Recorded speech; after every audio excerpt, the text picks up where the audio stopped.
Welcome to the Cracking Backs podcast, where we delve into the intriguing world of health and wellness. We're joined today by Michael Davis, a trailblazer in the realm of pulsed electromagnetic frequency therapy, also known as PEMF or just PMF for short. Michael's journey with this technology began as it made its way to the U.S. from Greece, and his affiliation with it has been both personal and profound. Today, he'll demystify the science behind PMF, making it accessible for all our healthcare listeners. We'll explore the fascinating differences between high and low frequency PMF and dive into the remarkable biological effects of this therapy. Imagine increasing the ATP of cells by up to 500%, fueling efficiency and healing. Michael will also shed light on the recent surge in PMF's popularity, its sustainability for various health conditions, and the exciting developments in this field, including the nuances between analog and digital machines. Plus, we'll touch on the intriguing correlation between diagnostic MRI and therapeutic PMF therapy. Stay tuned as we unravel the insights in a way that only Michael Davis can.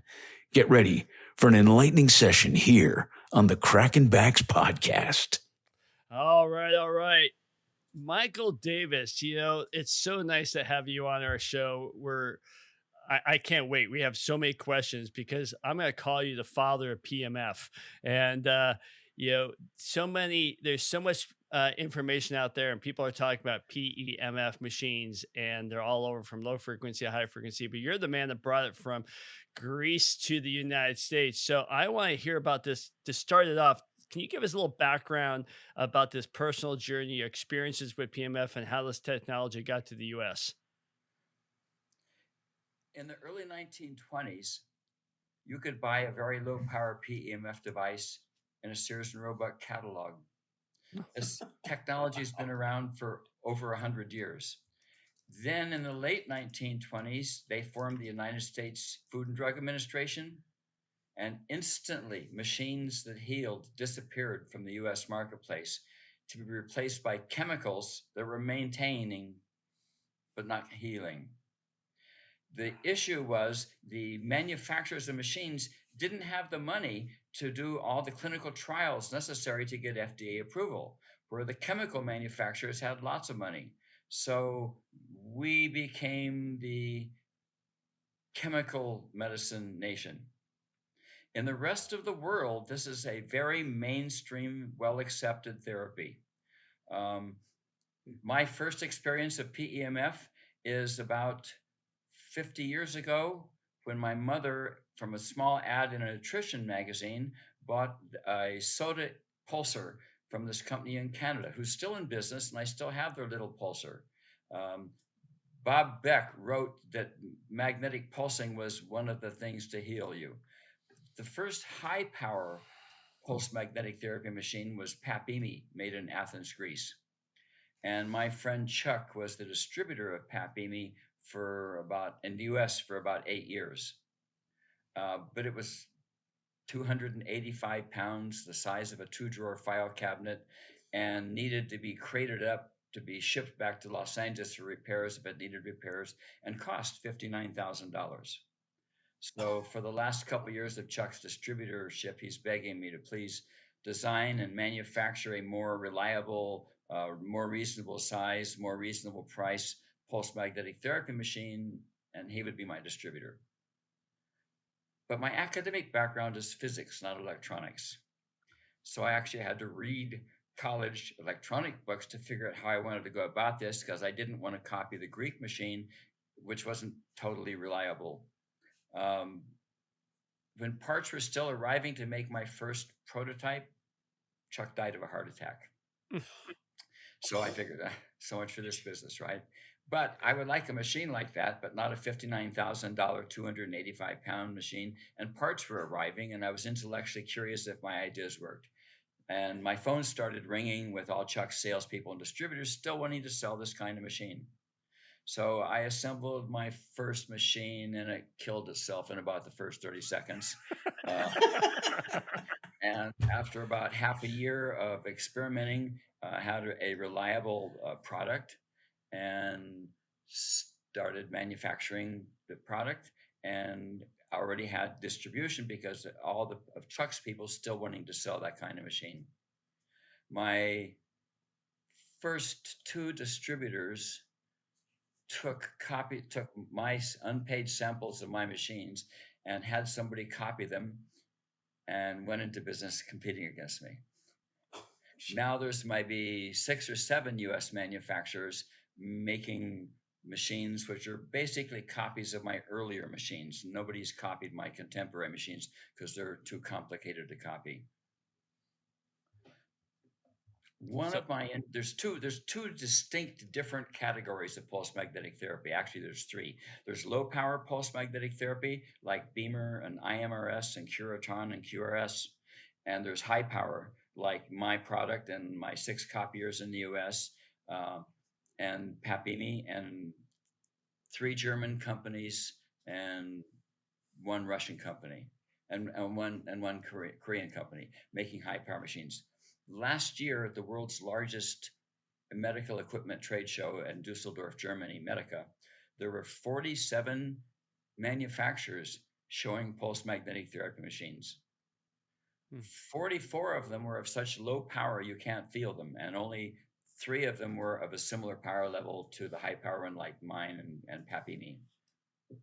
But these manufacturers have been in business for 30 plus years, and they wouldn't still be in business if their machines didn't get results. The low power machines do work, but they behave and treat differently than the high power machines.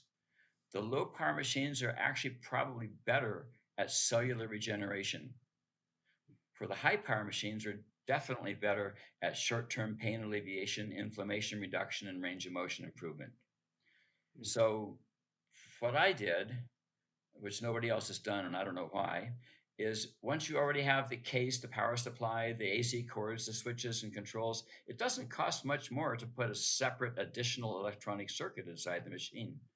So I bought a Beamer, I bought an IMRS, I bought a Curaton, I bought a QRS. I looked at the waveforms on an oscilloscope, the shape of the waveform, the intensity, how many Gauss they produce, and the pulse rate, the frequency. And we designed a circuit to emulate, they're all pretty much the same, the low power machines, and incorporated it. All of our digital machines actually have 2 machines running concurrently inside them. There's a low power machine like the 44 manufacturers exhibiting at Medica, and there's a higher power machine like the other 3 manufacturers exhibiting at Medica. So our product is completely different than every other product of the world. The third area and category of pulse magnetic therapy is diathermy, low-level non-thermal diathermy. Any oscillating waveform that passes through zero is pulse magnetic therapy. So this is radio frequency. So we've already incorporated in one of our products a low power diathermy machine. So there's actually 3 therapies running concurrently, and we're starting to do this in other models also. So we're more progressive than any of the other manufacturers in that we're combining the therapies that all work differently together in one product. So, one of my questions is, it was originally, was it always called pulsed electromagnetic frequency, or PEMF, or because I hear you use it interchangeably as PMF? Different people make up their own acronyms and call it different things, but it's really all the same. Very good. For instance, there's one company, Neuronetics in the US, that's strictly treating the brain. They're focusing on treating anxiety and depression, and they call it something else, but it's still an oscillating waveform that passes through zero. So it's still PEMF. It's pulsed electromagnetic field therapy. And the difference between because I remember experiencing those old analog ones that were quite a vivid experience when you came to, we had them at one of our sports symposiums, and I felt it on the knee and right in the spot. But now the digital ones seem to be more of a global sensation. Well, the PAPEME is an analog machine. It uses a spark chamber as the switch to discharge the energy stored in the capacitor through the coil. And our first machines were also analog machines. They used spark chambers. The reason being, 50 years ago, they didn't have semiconductors that could move that much current. Now they do. So the analog machines, the spark chamber machines, they need service.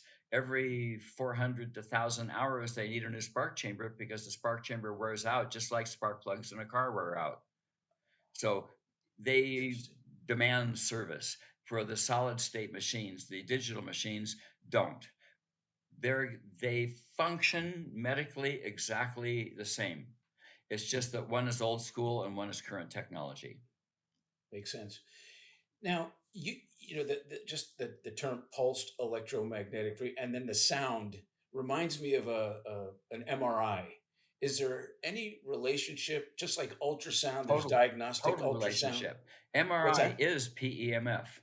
MRI is an oscillating waveform that passes through zero at very, very high Gauss rates. And people that have MRIs that have pain have a reduction in pain, sometimes for months after getting an MRI treatment. So MRI is PEMF and MRI is therapeutic, as well as an examination device. That is fantastic. I've been using the metaphor of diagnostic ultrasound and therapeutic ultrasound, and it's similar to an MRI as being a diagnostic electromagnetic frequency, and and this PMF machine as a therapeutic device using Correct. similar technology. Correct. So does that sound? It's totally correct. Nailed I it. made that up. I bet. That's fantastic. You had mentioned something earlier about using it for concussion and other. We're developing a organic. concussion treatment device right now, and we're doing a clinical trial to demonstrate that this actually reduces the healing time from a concussion. Oh my gosh, that would be sensational. How actually? So, I'm thinking about the machines that have the different pads and the rings and the different setup. How would you use one of those on It's the a very head, local on the treatment. brain? The magnetic energy dissipates rapidly with distance. So, when you're treating the brain, you're only treating the brain. You're not treating your knee or your elbow or any other part of your body, with the exception of your blood, which is flowing. So you're treating all your blood, but other than all the tissues, you're only treating locally. Actually, the other day, a patient came in that I've been working with TMJ, and on one side, and I took one of these flat pads and I put it up against her jaw, and I had already worked the inside of her mouth. Now, mind you, this is maybe the 10th treatment over the past several months. She got up from the table and was shocking all of us about saying, "Look, I can open my mouth without. Absolutely. I don't feel anything." So That was one of the more dramatic people ones. ask, what is the main thing that pulse magnetic field therapy does? The answer is there is no one main thing. There's a bunch of small little things that it affects in the body that cumulatively, symbiotically make the results. It's basically a cellular health product. People see it as a pain therapy device. It's not. The primary ongoing cause of pain is inflammation. So if you can reduce the inflammation, the pain just goes away. So most pain therapy devices, all other pain therapy devices, only interrupt or block the pain signal. They're not curative in any way. This is curative. We're not treating the pain. We're treating the problem underneath the pain. We're treating the inflammation. The only way the brain has to communicate with the body is either chemical or electrical. That's the only ways they can reach out. So as it turns out, an impulse of and magnetism and electricity are inseparable. They're different forms of the same category of energy. So as it turns out, a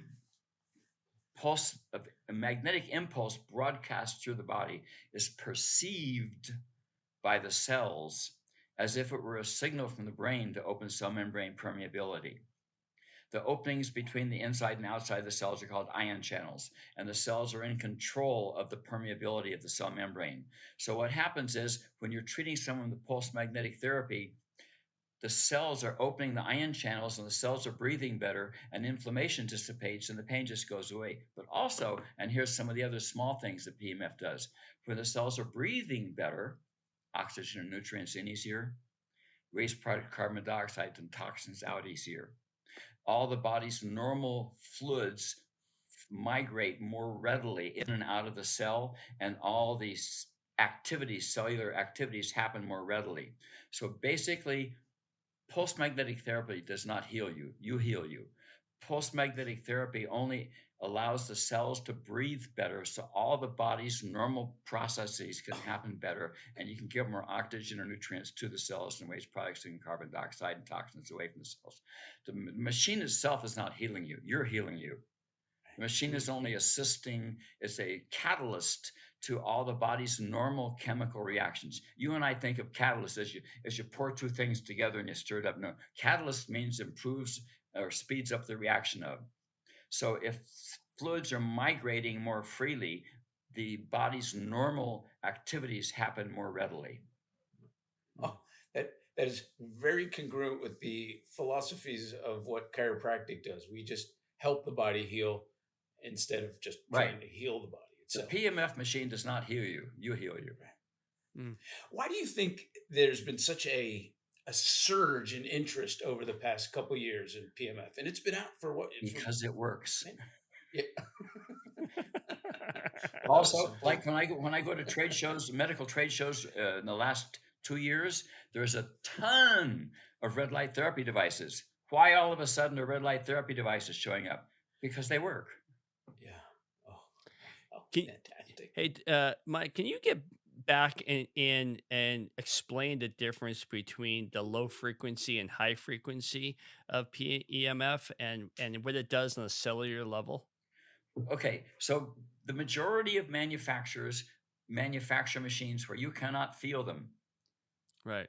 but they get results. I mean, they're still in business after 20 and 30 years. They wouldn't still be in business if the low power machines didn't get results. One of my engineers has a biological background, and he reads and he reads and he reads.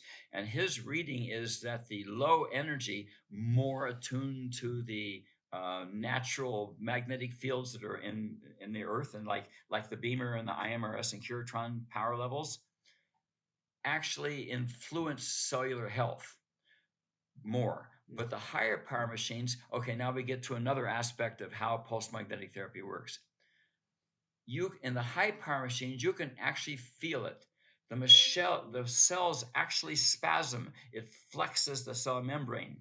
So when you're flexing the cell membrane, you're actually exercising the cell membrane, and when it's more flexible, and that's why the range of motion improves dramatically with high power pulse magnetic therapy and doesn't improve at all with low power pulse magnetic therapy. Because now another aspect of pulse magnetic field therapy is it's actually exercise of the cells at the cellular level, and it's actually making them more flexible, which again, like I said, improves the range of motion. So the high power and the low power impact the body and behave differently, which is why we put two different machines running concurrently in our machines. So, so bone stimulators are basically EMF machines, aren't they? Because I remember years ago when orthopedics would give you a bone stimulator, they were a charged machine that they had 45 charges to it, used it for 45 minutes every day, but you never felt it. So would that be They are totally PMF machines, even though they're only powered by a little calculator battery or watch battery. Yeah. They are very, very, very low power PMF machines, and that's all the energy it takes to influence bone healing. A high power machine wouldn't do that any better than a low power machine. So there's no sense. There's 4 companies that have successfully got US FDA approval for bone growth stimulators and bone healing stimulators, and they've shown remarkable results in improvement in bone healing. And that's all the power level it takes to get that job done. My machines would be a waste of money to use on for that situation. So where do you see some of the futures of this technology? Do you see it in a broader picture for integrative medicine? There have been over 2,800 real double-blind university-level clinical trials done on pulse magnetic therapy on a huge range of issues that seemingly have no relation to each other whatsoever. The common denominator is cellular health. The PEMF has been shown to treat degenerative diseases that are not responding to anything else. PEMF is treating depression and anxiety to the satisfaction of the US FDA without chemicals. Not what they call non-union bone fractures. Typically, bones reattach with between 2 and 9 days. If 2 weeks or 2 months from now the bones hasn't reattached, something's wrong. And these bone growth stimulators are getting PEMF stimulators are getting like an 85% success rate in healing what they call non-union fractures that have not reattached in months, and PEMF helps them reattach. So the common denominator is cellular health of all these different clinical trials that have been done. So for those out there, they're like, oh, this is another gimmick, or naysayers and all that, despite what you're saying, what kind of research is out there that's proving this effectiveness? Like I said, over 2,800 real university level double-blind real clinical trials. Yeah, I wanted to go over a myriad of different countries over the last 20 and 25 years. This is not a new category of therapy. It's not an alternative or complementary category of therapy, except in the United States. And I wanted to hit that a second time. So thank you for repeating it, because people have to know that. The problem that a lot of people have, because our brains are the way they are, if we don't feel it, it's not working. And so how do you get past that mentality where I'm not feeling this, but it's still working? Well, if someone has a non-union bone fracture and it hasn't healed for months, and all of a sudden they have this little tiny device that they put on the outside of their cast, or they strap around their leg, and it heals them, it's obvious to them. Right. What about the sprains and strains where they have like a bad ankle or a hot disc or something like that, and you put it on them, but they're like, I don't feel it. But as a clinician, it's working at the cellular level. What is your advice to that practitioner, to verbiage wise, to actually talk to the patient? Read. It's all there. And if they feel better, if they sleep better that night or feel better the next day or the next week, then they get it. They understand also. But this is not a new therapy. It's not a complementary therapy, except in this one backward country. Yeah.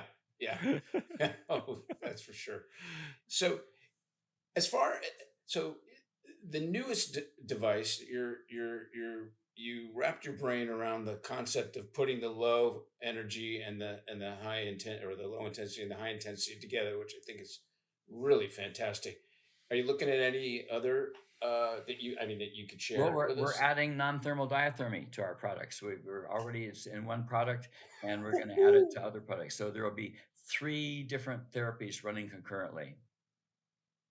Doesn't diathermy? Well, it heats up, right? It's an element. Yes, diathermy heats up. Non-thermal diathermy is very, very, very low power diathermy that doesn't heat up, doesn't cause any heat, but still has been medically shown to heal. Well, diathermy's been around for forever. Non-thermal diathermy is a different animal than normal.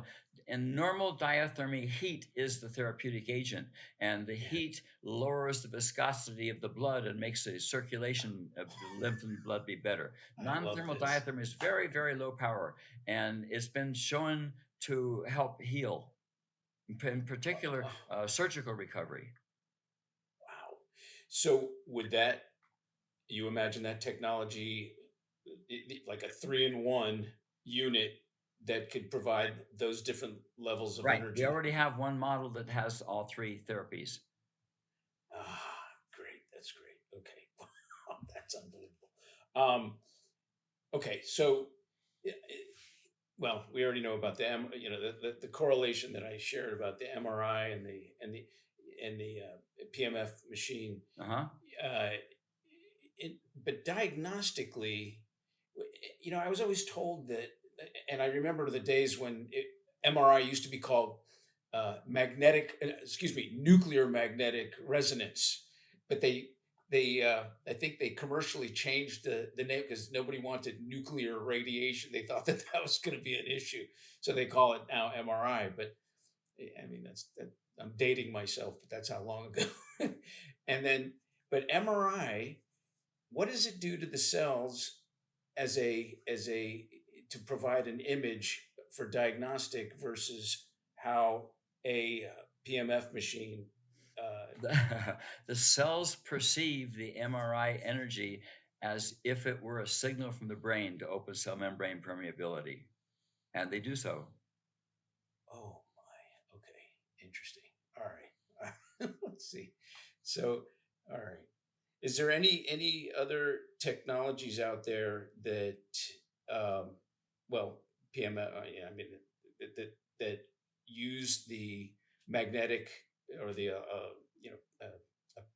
a PMF approach that are out there? I mean, you got like laser and photobiomodulation and all. There are two German manufacturers now with machines on the market. They're PEMF machines that pulse powerfully at 25 times a second, and they can actually hold the muscle contraction. And they're actually marketing their products as an aesthetic product to build muscle tone and lose weight and be physically look and feel differently. Oh. All right, Michael, this kind of remind me of something. So years ago, there was a multi-level marketing company that sold magnets, and they used to put the magnets on you, and they would talk about running, whether it's the iron of the blood and influencing that or whatever. What's the difference between were they trying to do something like No. It's a totally different therapy. Magnets are a legitimate therapy, but the difference is what makes PEMF is the rate of change of energy, not the existence of the magnetic energy. It's how fast is what they call the slew rate. It's how fast the magnetic energy changes is what makes PEMF what it is. Magnets are a different therapy altogether, and there's enough science behind them that it's a real therapy, but it's nothing to do with PEMF. Interesting.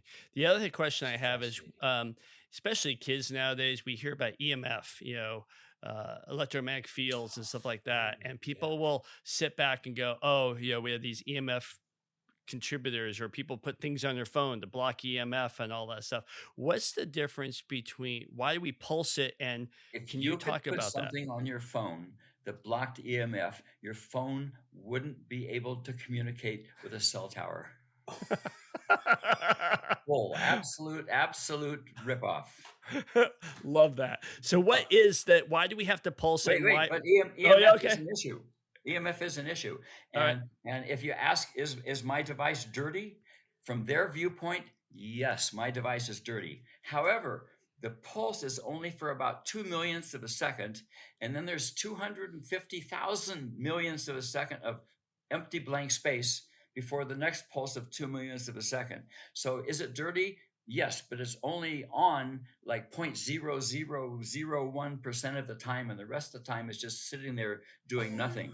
So where a normal EMF is like coming from power lines or something, that's like 24/7, every second it's going.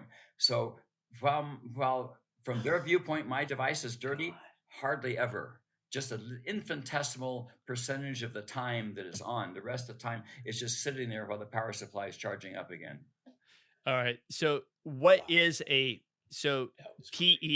is therapeutic, EMF is non-therapeutic. Can you dive a little bit into what EMF does to our cells versus how PEMF helps their cells? There are people that won't have Wi-Fi in their house because they think it's dirty. I personally don't subscribe to any of those. I don't have an opinion. I don't have information that says that it's harmful, and there's no way that EMF is helpful, but I personally don't think it's as harmful as some people think it is. However, there's two different categories of radiation. There's what's called ionizing radiation and non-ionizing radiation. Ionizing radiation is microwave frequencies and above. Non-ionizing radiation is FM radio, AM radio, television. Those are a very much lower frequency, and they're not deemed to be harmful by anyone.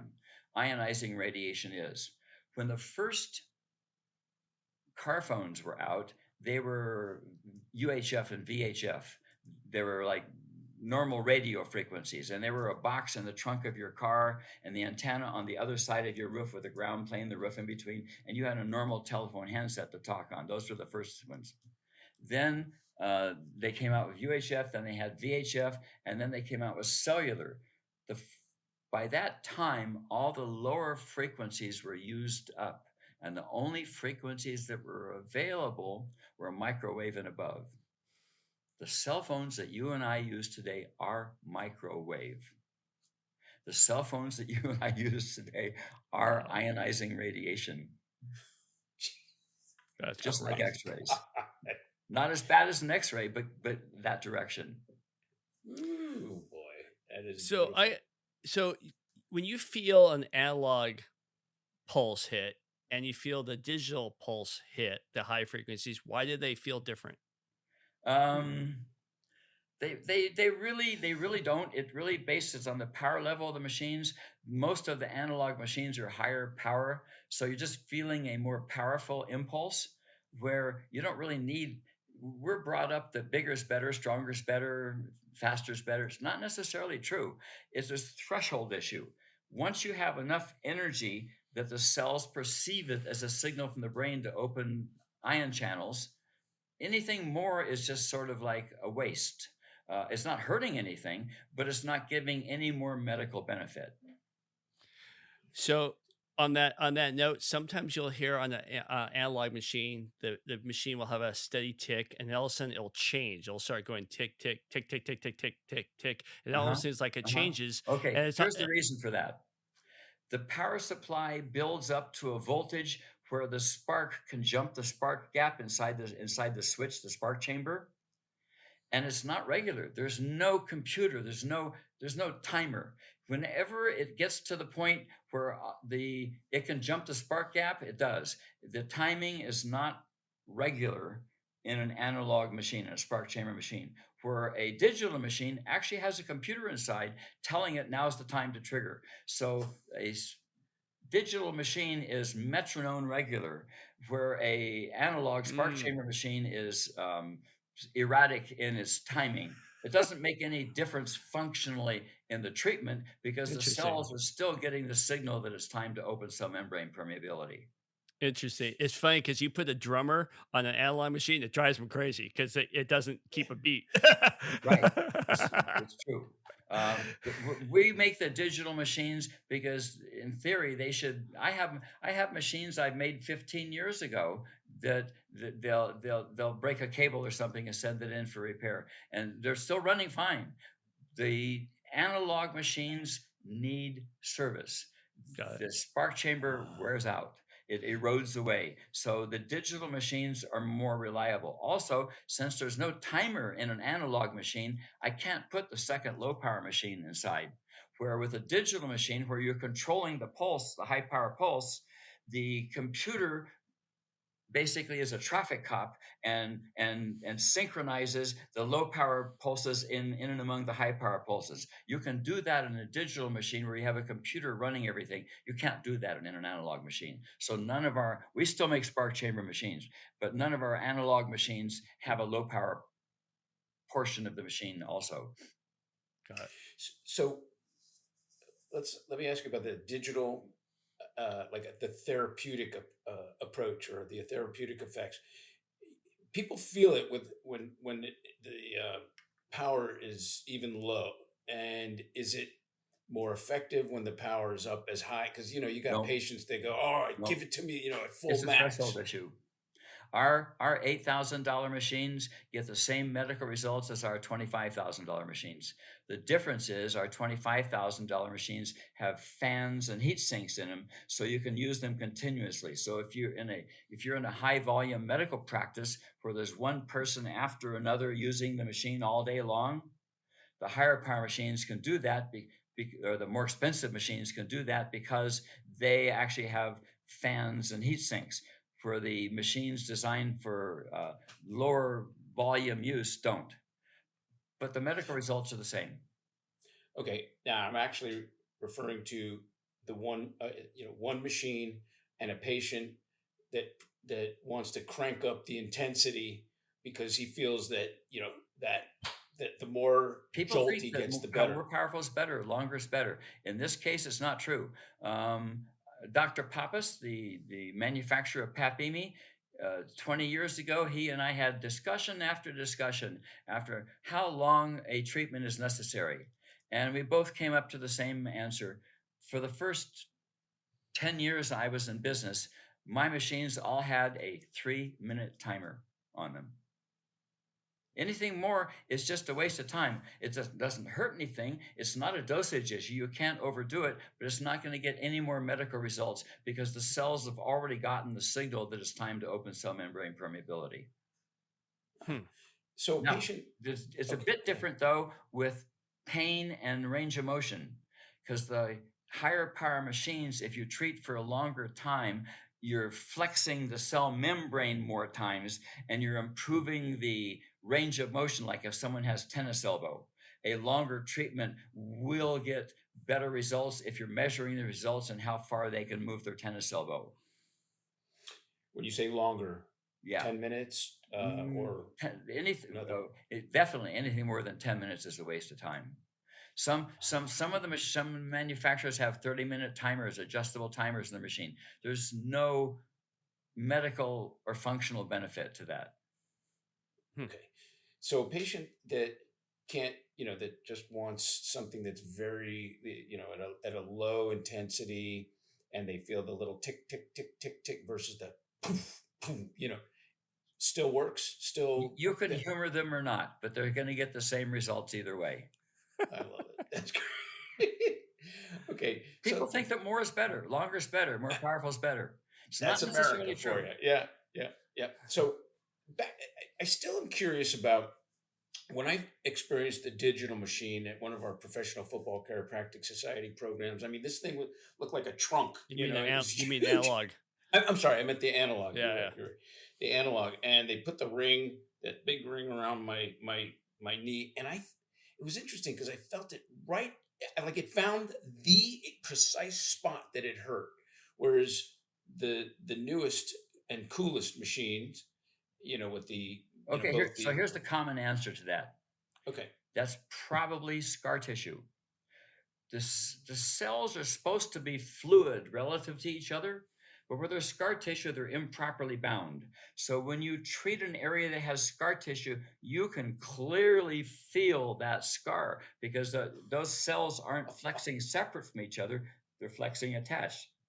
Interesting. And pulse magnetic therapy is the only thing that's been shown to reduce scar tissue, because if you surgically try to reduce scar tissue, you're creating new scar tissue at the same time. Yeah. Oh. So probably what was happening is the machine had located scar tissue. That was the epicenter of your issue. And over a period of time, the pulse magnetic therapy will reduce the scar tissue some. Interesting. Wow. I gotta tell you, that I love this information because you've taken something that's so complex and you've distilled it down to really answer a lot of great information for even our lay listeners, actually, especially our lay listeners too. Michael, we're going to enter a phase of our program that's a little more fun and less scientific. It's called our rapid fire questions. And it requires, some of them are off the cuff type of things, but if you can answer in a more precise manner, then go for it. We end up talking about it a little bit more. We end up having too much fun with these. Yeah. All right. I got 5 of them. Are you ready? All right. Fun fact. did you really develop the first windmill farm, and what do you think of where they are now? Yes. I was one of the first 4 manufacturers to ever put commercial windmills in the United States. It was all the same year, 1983. And we put, in a couple of years, we installed 870 commercial windmills in the Palm Springs area. And Wow. they were typically on 80-foot towers and about 100 kilowatts.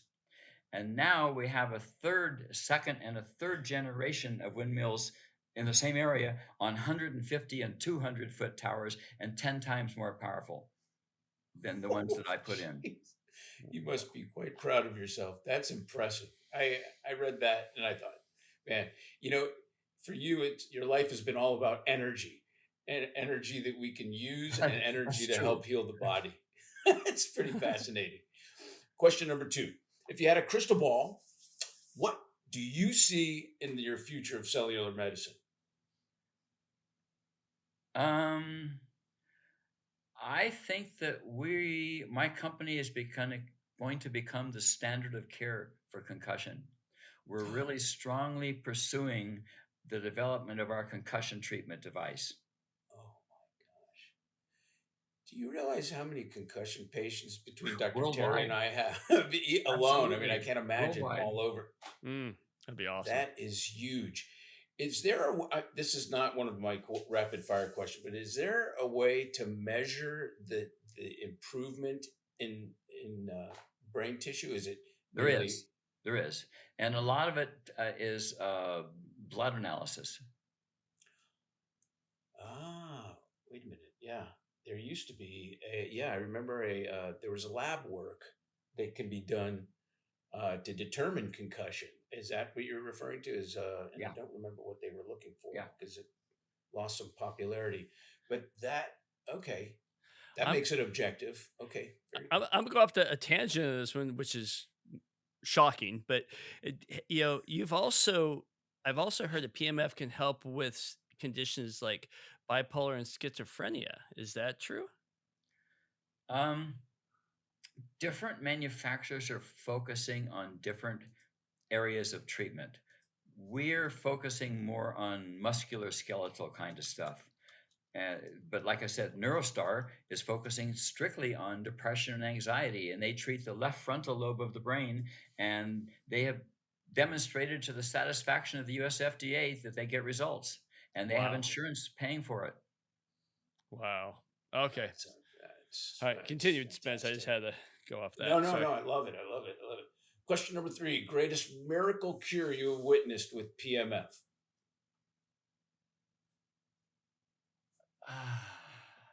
There's probably quite a few. There's too many.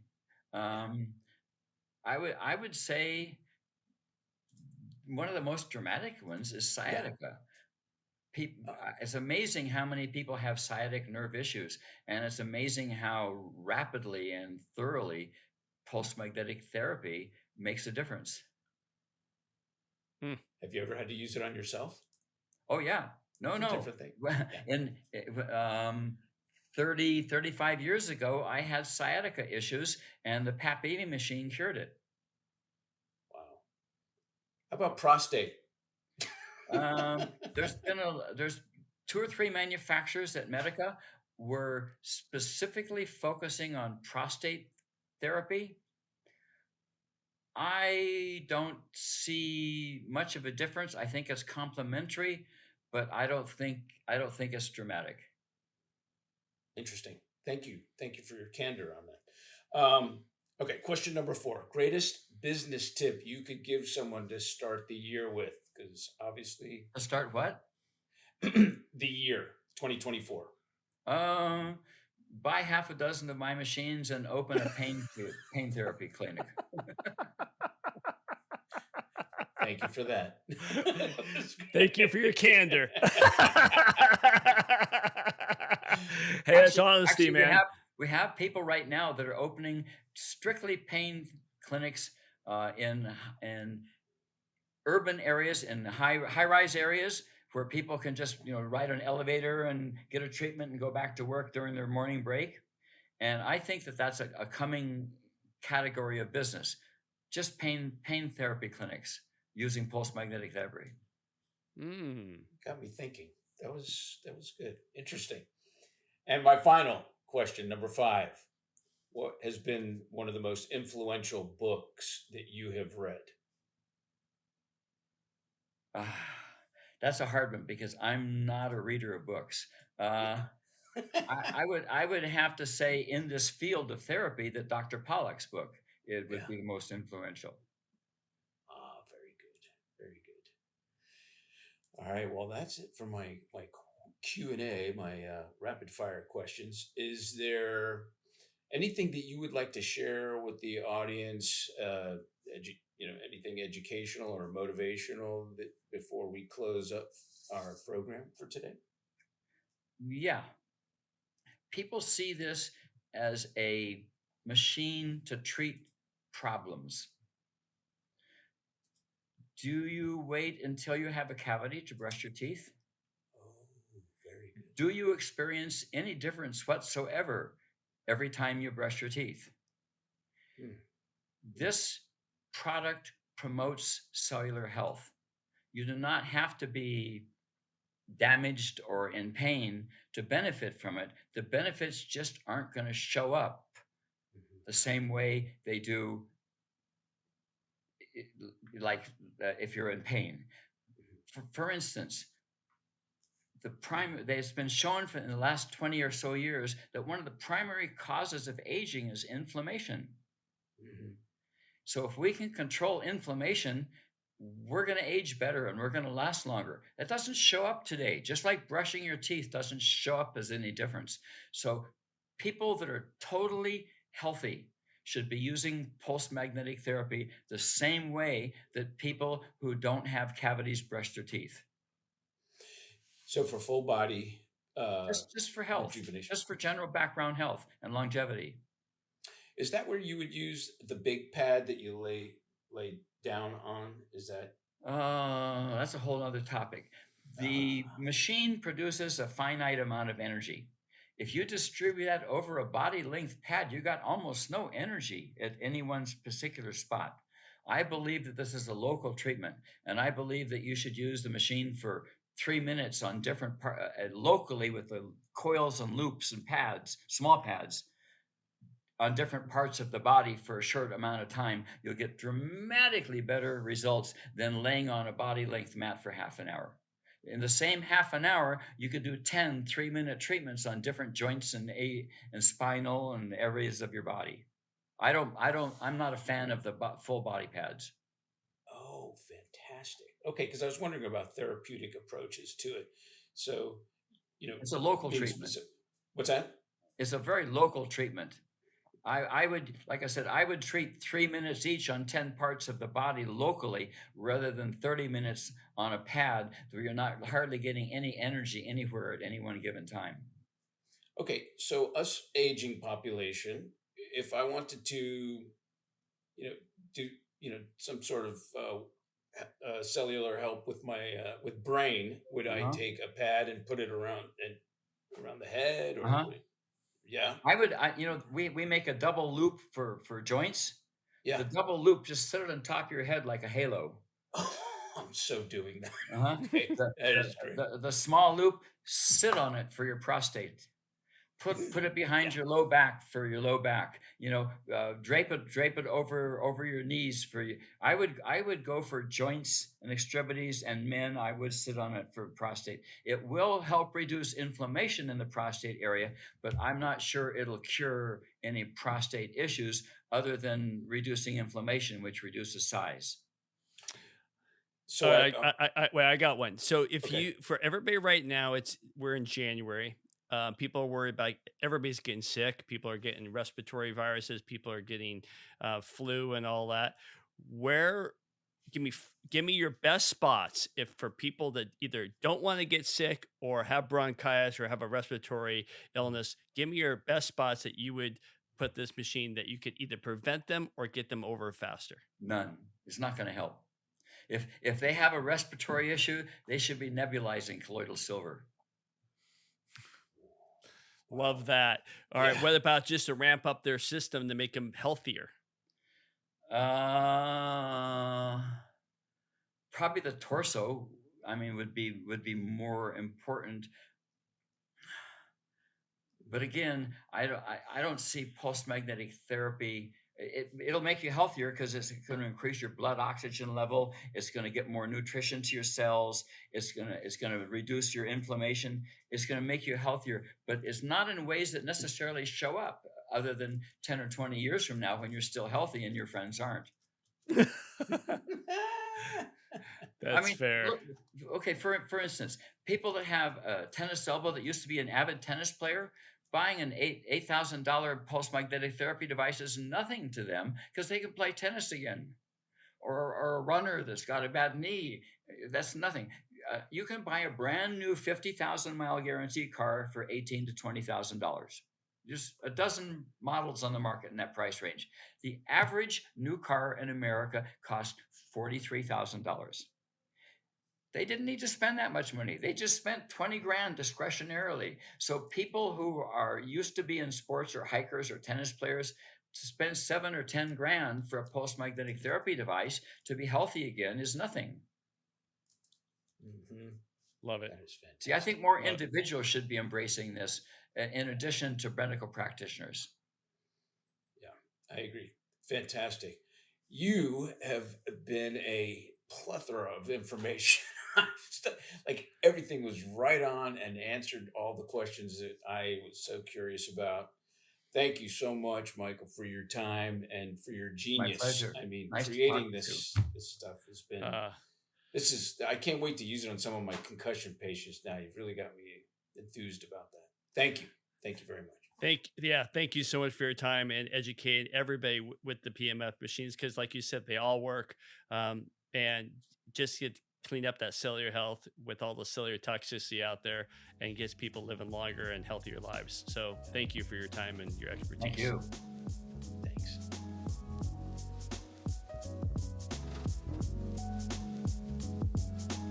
Thank you for listening to today's episode of the Cracking Backs podcast. We hope you enjoyed it. Make sure you follow us on Instagram at Cracking Backs Podcast. Catch new episodes every Monday. See you next time.